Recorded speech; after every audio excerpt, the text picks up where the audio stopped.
C'est devant plusieurs personnalités du pays, dont les gouverneurs des provinces et leurs ministres provinciaux des Finances, les députés nationaux et provinciaux, ainsi que les experts des ministères des Finances et du Budget, que Matata Ponyo, patron des Finances, a procédé au lancement des travaux de l'atelier de la campagne de vulgarisation de la loi relative aux finances publiques.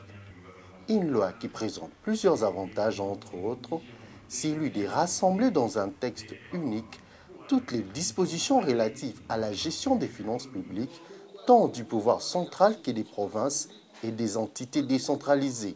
Expression de la volonté forte de notre pays pour améliorer la gestion budgétaire et financière, cette loi est un élément de rupture avec le passé.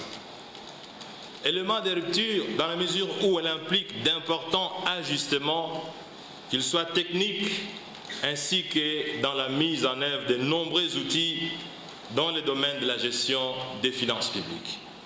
À cet égard, la loi préconise l'utilisation progressive des outils de programmation et de planification, lesquels permettront de traduire dans le budget de l'État les stratégies sectorielles et les stratégies nationales de développement. Parmi les innovations, l'on cite l'introduction dans la procédure d'exécution budgétaire de la déconcentration de l'ordonnancement.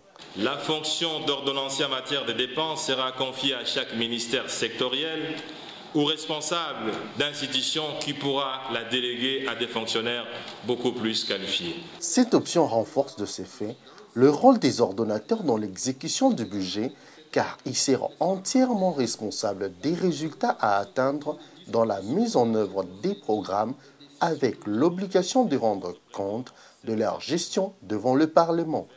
Cela renforce les attributions du Parlement selon cette loi. En ce qui concerne la décentralisation, la nouvelle loi prend en compte la disposition constitutionnelle relative à la retenue à la source d'un pourcentage des recettes à caractère national. C'est bien beau d'avoir toutes ces innovations, mais en termes tangibles sur le terrain, nous qui sommes dans les provinces, la problématique clé pour accélérer la reconstruction dans les provinces, dans les milieux ruraux, où les gens sont soumis à une pauvreté tout à fait abjecte, c'est la problématique de l'allocation aux provinces des budgets d'investissement. On va pouvoir tout canaliser, tout sera respecté. Je pense que cette loi vient de mettre fin au désordre. Et je pense que ce gouverneur qui se plaint, il doit trouver plutôt dans cette loi une solution à son inquiétude. Autre innovation introduite dans cette nouvelle loi figure l'adoption de l'approche de la gestion axée sur les résultats et l'introduction de la pluriannualité, a fait savoir le ministre du Budget, Jean-Baptiste Ntawa. Nous partons de la logique des moyens à celle des résultats. Donc ici, nous introduisons la culture de la performance dans la gestion publique. L'objectif poursuivi par l'organisation de cet atelier est de doter les différents acteurs de la gestion publique des connaissances sur les modalités de la gestion budgétaire. Et aussi, il répond aux besoins des communications en vue d'assurer une appropriation politique et technique de ces nouveaux principes de gestion des finances publiques de notre pays.